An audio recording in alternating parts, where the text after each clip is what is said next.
6월 11일 거룩한 주일을 맞이하여 예배의 자리에 오신 여러분을 주님의 이름으로 환영하고 축복합니다. 예배의 자리에 오셨다가 빈손으로 가지지 마시고 내 일생 최대의 기념이 될 수 있는 예배 드리시기를 부탁을 드리겠습니다. 그것이 안 된다면 최소한 일주일 살아갈 수 있는 능력 받으시기를 주님의 이름으로 부탁을 드리겠습니다. 요한일서 4장 15절에 보니까 누구든지 예수님을 하나님의 아들이라 시인하면 하나님이 그의 안에서 거하시고 그도 하나님 안에 거하느니라, 이렇게 말씀하십니다. 오늘 말씀을 통하여 나는 어떠한 상태인지 도전받아 보시기를 주님의 이름으로 부탁을 드리겠습니다. 기도하시겠습니다. 사랑의 하나님, 감사를 드립니다. 내 모습 이대로 주님 앞에 담대히 나왔습니다. 아직 많이 부족하지만 조금씩 닮아가려 합니다. 오늘도 한 발 가까이 주님께 다가서기를 기대합니다. 주님의 말씀은 내 발의 등이요 내 길의 빛이라 하셨으니 그 등과 빛을 따라가는 은혜의 시간 되게 하여 주옵소서. 감사하며 예수 그리스도의 이름으로 기도드리옵나이다. 아멘. 오늘 저와 여러분이 주신 하나님의 말씀을 봉독해 드리겠습니다. 고린도전서 3장 16절 이하의 말씀입니다. 너희는 너희가 하나님의 성전인 것과 하나님의 성령이 너희 안에 계시는 것을 알지 못하느냐? 누구든지 하나님의 성전을 더럽히면 하나님이 그 사람을 멸하시리라. 하나님의 성전은 거룩하니 너희도 그러하니라. 아멘. 사랑하는 성도 여러분, 지난 한 주간 어떠한 삶을 살아내셨습니까? 주님이 내 안에 들어오시는데 가장 큰 걸림돌은 교만과 용서하지 못하는 마음이라 하였습니다. 이 두 개의 바리게이트 제거가 결코 쉽지는 않을 것입니다. 그것이 일상화되어 있기에 더욱 그러할 것입니다. 나는 할 수 없지만 기도로 능력을 구하면 얼마든지 가능합니다. 더욱 도전받아 보시기를 바랍니다. 그러면 교만과 용서의 걸림돌이 제거되었다는 것은 어떠한 기준일까요? 제 생각으로는 내 생각보다 주님의 생각과 방법이 나를 지배하는 상황이 많아진다면, 기도함으로 주님의 음성을 듣고 행하는 상황이 점점 많아져서 내 생각과 내 방법을 앞지른다면 거대한 내 교만의 벽이 무너진 것이라 생각합니다. 이때가 고비이지요. 선줄로 생각하는 자는 넘어질까 조심하라 하셨으니 겸손한 마음으로 더욱 음성 듣고 행하셔야 할 것입니다. 용서는 교만보다 결코 쉽지가 않을 것입니다. 시편 35편 2절에 보니까 내게 선을 악으로 갚아 나의 영혼을 외롭게 하나. 나는 그들이 병들었을 때 굵은 베옷을 입으며 금식하며 내 영혼을 괴롭게 하였더니 내 기도가 내 품으로 돌아왔도다. 내가 나의 친구와 형제에게 행함같이 그들에게 행하였으며 내가 몸을 굽히고 슬퍼하기를 어머니를 곡함같이 하였도다. 다윗의 고백입니다. 로마서 12장 15절 즐거워하는 자들과 함께 즐거워하고 우는 자들과 함께 울라. 여기서 즐거워하는 자들과 우는 자들은 내 원수를 의미하고 있습니다. 내게 상처 준 사람을 의미하고 있습니다. 그런 사람이 웃을 때 내가 같이 웃어야 하고 그런 사람들이 울을 때 내가 같이 울어야 하니 정말로 어렵습니다. 그러나 주님의 말씀은 명령형입니다. 그들과 즐거워하고 울어줄 수 있겠니? 가 아닙니다. 즐거워하고 울라고 정확히 명령하십니다. 명령 뒤에는 반드시 열매가 있습니다. 대신 갚아주신다는 것입니다. 그들이 받지 않으면 그 기도가 너에게 돌아온다는 것입니다. 힘들고 어렵지만 도전해 보시기 바랍니다. 이것이 저와 여러분이 해야 할 일입니다. 이 기준에 여러분은 몇 점 정도 되십니까? 바리게이트를 제거하면 주님이 내 안에 들어오시게 되고 내 몸은 성전이 된다고 오늘 본문이 말씀하고 있습니다. 걸어다니는 성전이지요. 우리가 새로운 교회가 될 수 있는 것입니다. 나라를 구성하기 위해서는 3대 요소가 있어야 합니다. 국민과 영토와 주권입니다. 그러면 성전과 교회에는 어떠한 요소들이 있어야 할까요? 보통 4대 요소라고 얘기를 합니다. 그 첫 번째가 법궤입니다. 대제사장들이 1년에 한 번 들어갈 수 있는 곳이 지성소입니다. 이 지성소에 법궤가 있습니다. 법궤는 말씀을 상징하지요. 내 마음이 하나님의 말씀으로 채워져야 한다는 것입니다. 교만의 바리게이트가 무너지면 일어나는 현상 중 하나이지요. 하나님을 주인으로 모시고 살게 된다는 것은 내 안에 법궤가 존재한다는 의미입니다.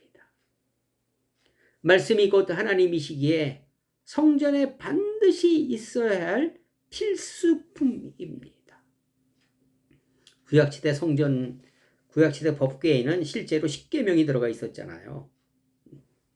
여러분, 내 마음에 말씀이 없이 살아간다면 혼탁한 세상 무엇을 기준으로 살아가시겠습니까?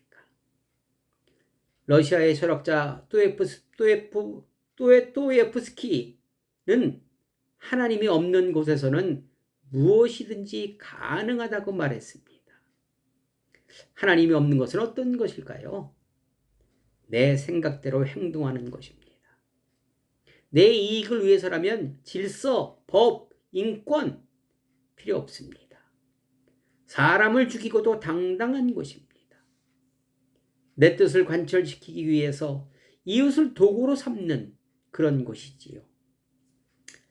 암논이 다말을 차지하려고 한 행동과 욕구를 충족한 후 행한 일은 용서받지 못할 일이지요. 이런 일들이 하나님 없는 곳에서는 비일비재하게 일어난다는 것입니다. 약육강식의 법칙만이 존재하는 곳, 사람들은 무서워서 공포에 떨 것이며 어떠한 계획을 세울 수도 없는 창세전의 세상이 하나님 없는 세상일 것입니다. 그러나 하나님이 계신 곳에서는 할 수 있는 것과 할 수 없는 일이 구분이 됩니다. 말씀이 기준이 되기 때문에 그렇습니다. 그곳에는 평화와 평강과 행복이 있는 곳입니다. 교회의 머리는 예수님이시잖아요. 교회는 영육 간의 고통을 치유해 주는 곳입니다. 우리 각 사람이 성전이 된다면, 내 안에 말씀이 존재한다면 정말 좋은 세상 될 것입니다. 둘째로 금촛대입니다. 마태복음 5장 14절 너희는 세상의 빛이라 산 위에 있는 동네가 숨기지 못할 것이니 어둠을 밝히는 상징 성령의 조명이 있는 곳입니다. 성령의 조명이 없다면 우리는 하나님의 말씀을 말씀으로 받아들일 수도 없고 하나님의 말씀을 이해할 수도 없습니다. 하나님의 말씀을 행할 수도 없지요. 여러분, 성경은 인쇄물이지요. 보는 사람보다 안 보는 사람이 더 많습니다. 세상 사람들은 보고 들을 것이 너무 많이 있습니다. 그 재미에 푹 빠져 있습니다. 성경 볼 시간이 없죠. 말씀 들을 시간이 없습니다. 재미는 있으나 행복하지는 못합니다. 그러나 내 마음의 바리게이트가 무너지면 성령의 조명이 비추기에 우리는 하나님의 말씀을 믿을 수 있는 것입니다. 성령의 조명 아래 있기에 볼 수도 있고 본 것을 믿을 수 있고 행할 수 있는 것입니다. 조명이 없으면 내 말과 생각이 더 중요합니다. 성령의 조명 아래 있는 사람들은 세상 사람들과 쉽게 구분이 됩니다. 그들에게는 빛이 납니다. 세상 사람들이 하지 않는 일을 하기에 그렇습니다. 혼탁한 세상에서 더욱 빛나는 것입니다. 이 금초대 소유하시기를 부탁을 드리겠습니다. 세 번째, 분향단입니다.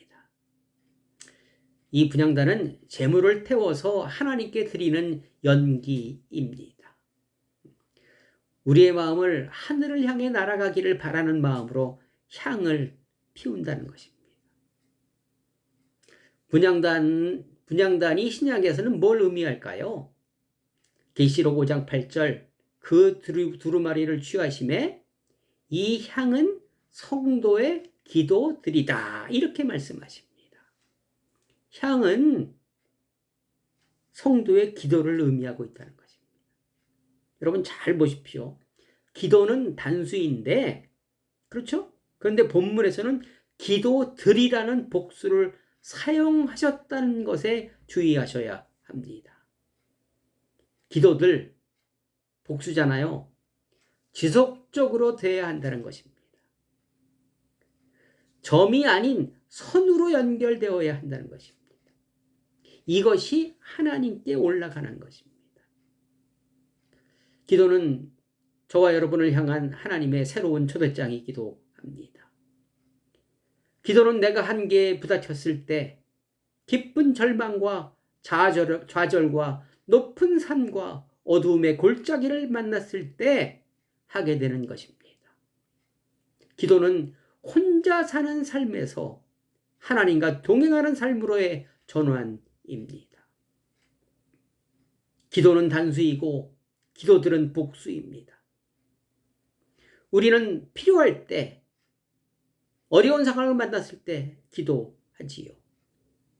저도 어려운 일을 만났을 때 참 열심히 기도합니다. 그러나 해결이 되면 어떻습니까? 기도가 줄어들지요. 조금 있으면 언제 그러냐는 듯이 기도가 끊깁니다. 내가 필요한 것을 요구하는 기도가 단수의 기도입니다. 여러분, 사사기의 패턴은 평안하지요. 백성들이. 그러면 하나님을 떠납니다. 떠나니 죄를 짓게 되고 죄악으로 말미암아 하나님의 징벌이 임합니다. 그 징벌이 무섭고 어려우니까 다시 하나님을 찾습니다. 기도합니다. 응답하셔서 평안이 찾아오면 다시 떠납니다. 이것이 사사기의 패턴이며 저와 여러분의 삶이기도 합니다. 하나님 입장에서 이렇게 생각하실 겁니다. 쟤는 어려운 일이 있을 때만 기도하네. 그렇게 인식하실 거예요. 주님은 항상 우리와 교제하고 싶으신데 어려운 일이 있을 때만 기도해, 교제해. 그러면 하나님께서 교제하고 싶으니까, 우리를 사랑하시니까 계속 고난을 주시면, 기도하니까 고난을 주실 수밖에 없는 것입니다. 우리를 사랑한다는 증거입니다. 여러분, 이게 기도고요. 기도들은 문제가 해결되면 이제는 하나님과의 사귐으로 다음 단계로 넘어가는 것입니다. 기도로 얻은 하나님의 능력과 권능을 부여받는 단계로 발전하는 것이지요. 그 능력으로 내게 주신 사명을 완수할 수 있는 것입니다. 그러기에 하나님은 기도가 아닌 기도들을 원하시고 있는 것입니다. 성전과 교회는 기도가 아닌 기도들을 드리는 곳이며, 이 기도들이 항상 존재할 때 움직이는 성전으로서의 자격과 세상이 필요로 하는 그리스도인, 그리고 걸어다니는 성전이 될 수 있을 것입니다. 도전받으시기를 부탁을 드리겠습니다. 네 번째로 진설병입니다. 12지파를 대표하는 빵을 의미하죠. 하나님께 드리는 떡입니다. 그렇다고 하나님이 오셔서 먹는 것이 아니지요. 구약 제사장들이 하나님을 대신하여 먹었습니다. 이게 신약으로 들어와서 이상하게 해석이 되어서 성도들이 목사님 지극히 대접하는 것으로 변질되었습니다. 목사님께 순종하고 좋은 것들이면 복 받는다는 소리 들어보셨을 것입니다. 성전의 모양만을 갖춘 교회일수록 목사를 황제로 둔갑시킵니다. 특히 이단들은 두드러집니다. 일반 교회도 많이 오염됐죠. 그러면 진설병의 의미는 무엇일까요? 이것이 신약으로 넘어오니까 마태복음 2장 25장 10절, 내 형제 중에 지극히 작은 자 대접하는 것이 나를 대접하는 것이라 말씀하십니다. 또 지극히 작은 자에게 하지 않는 것이 내게 하지 않는 것이라고 정확히 특정해 주셨습니다. 목사가 아니라 지극히 작은 자를 대접하고 외면하지 말라고 하시는 것입니다. 하나님의 별명 중에 하나가, 이름 중에 하나가 히브리 하나님입니다. 히브리의 하나님은, 히브리의 의미는 낮은 사람들, 고아와 과부와 이방인들을 의미하고 있습니다. 하나님은 그들의 친구이십니다. 하나님은 그들을 돌보는 것을 기뻐하십니다. 나보다 많이 가진 사람들을 대접하는 것이 뭘까요? 아부죠, 아부. 뇌물입니다. 절대로 봉사가 아닙니다. 더 나아가, 한 발 더 나아가 상종하기 싫은 내 주위의 가장 낮은 사람들을 하나님과 동일시하며 섬기는 것이 하나님께 대접하는 것이라 말씀하고 있습니다. 내 마음에 진설병이, 이런 진설병이 존재해야 하는 것입니다. 요한복음 21장 18절, 내가 진실로 진실로 내게 이르노니 내가 젊어서는 스스로 띠띠고 원하는 곳으로 다녔거니와 늙어서는 내 팔을 벌리리니 남이 내게 띠띠우고 원하지 아니하는 곳으로 데려가리라. 이렇게 말씀하십니다. 어떤 의미일까요? 저와 여러분에게 하신 말씀입니다. 저와 여러분이 성전과 교회가 아닐 때는 내 생각과 내 방법으로 마음대로 살아갔다는 것입니다. 내가 하고 싶은 하나님의 일을 내 마음대로 하며 살아갔다는 것입니다. 그러나 내 마음의 성전이 자리 잡으면 내 마음이 아닌 하나님의 방법으로 살아간다는 것입니다. 삶이 변한다는 것을 의미하고 있습니다. 나를 위한 삶에서 이제는 이웃을 위하여 희생하는 삶으로 변하는 것입니다. 예수님 한 분의 희생으로 온 인류가 구원받은 것과 같이 올바른 진설병에 움직이는 성전으로 말미암아 나와 내 이웃이 함께 행복한 삶을 살아갈 수 있게 되는 것입니다. 제가 아는 목사님 한 분은 우리나라 초대형 교회 부목사를 사표내고 농촌의 부흥을 위해서 농촌으로 귀향하셔서 농촌 목회를 선택하셨습니다. 결코 쉬운 결정이 아니었지요. 과정도 순탄하지 않았습니다. 그러나 그 한 사람의 진설병으로 전 세계에서 알아주는, 이제는 모두가 놀라는 수많은 생명을 살리는 목회를 하고 있습니다. 지금도 하고 계십니다. 1년에 12개, 12개에서 14개 나라를 다니면서 많은 생명들을 살리고 있습니다. 사랑하는 성도 여러분, 지금 우리 기독교의 현실은 어떠합니까? 얼마 전 6대 교단에서 발표한 현황을 보면 지난 10년간 팬데믹을 거치면서 교인의 수가 195만 명이 줄었다고 합니다. 20, 30년 후에는 없어질 수도 있습니다. 그러나 위기의식이 없습니다. 내 예배당 신성시하고 내 예배당 들어와야 구원받는다 말하고 있습니다. 성장하는 교회의 이유는 새신자가 아닌 수평이동입니다. 좀 더 시설 좋고 듣기 좋은 말하고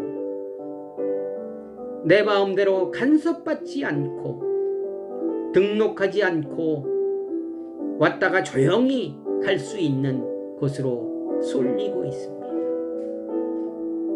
교인이 줄수록 목회자는 자기의 성전을 절대시합니다. 다른 곳 가지 못하도록 하고 있습니다. 미래가 없습니다. 예수님은 고린도서를 통해 미래를 예측하셨습니다. 교회는 건물이 아니라 우리 한 사람 한 사람이 성전이 되어야 한다고 가르치고 계십니다. 이제는 그때가 왔습니다. 데살로니가 후서 3장 2절, 믿음은 모든 사람의 것이 아니니라 말씀하십니다. 법궤와 금초대, 분향단과 진설병을 준비하신 분들이 움직이는 성전의 역할을 감당하신다면 주님은 기뻐하시며 저와 여러분을 사용하실 것입니다. 여러분은 얼마만큼 준비가 되어 있으십니까? 수탉은 암탉을 12마리 거느릴 때 닭장에 평화가 온다고 합니다. 내 마음의 바리케이트를 주님의 도움으로 몰아내시고 그 공간에 성전이 자리 잡는다면, 4대 요소를 갖춘다면 우리의 미래는 아침 해와 같을 것입니다. 내 마음의 평안과 평강과 행복이 깃들 것입니다. 이로 인해 내 이웃들이 나로 인하여 불이익 받는 것이 줄어들 것입니다. 이것이 하늘나라가 아니겠습니까? 각자 움직이는 성전이 되어 하나님 나라 건설에 나로 인해 이웃들이 즐거운 삶을 살아갈 수 있는 환경 조성에 도전받아 보시기를 주님의 이름으로 간절히 축원드립니다. 기도하시겠습니다. 사랑의 하나님, 감사를 드립니다. 움직이는 성전에 도전받게 하시니 감사드립니다. 내가 성전이 되어 생명을 살리는 복된 삶 살아내게 도와 주옵소서. 그런 나로 인하여 주님이 기쁨을 이기지 못하게 하옵소서. 이제는 우리 구주 예수 그리스도의 은혜와 하나님 아버지의 헤아릴 수 없는 사랑과 성령님의 교통하심이 움직이는 성전에 도전받고 새롭게 출발하는 모든 성령들 머리 위에 지금으로부터 영원히 함께하기를 간절히 축원하옵나이다. 아멘. 여러분 감사합니다. 세월이 참 활같이 지나고 있습니다. 이제 주님 배울 날이 점점 다가옵니다. 준비 잘 하시는 후회 없는 삶 되시기를 부탁을 드리겠습니다. 여러분 사랑합니다. 사랑합니다. 사랑합니다. 다음 주에도 뵙겠습니다. 감사합니다.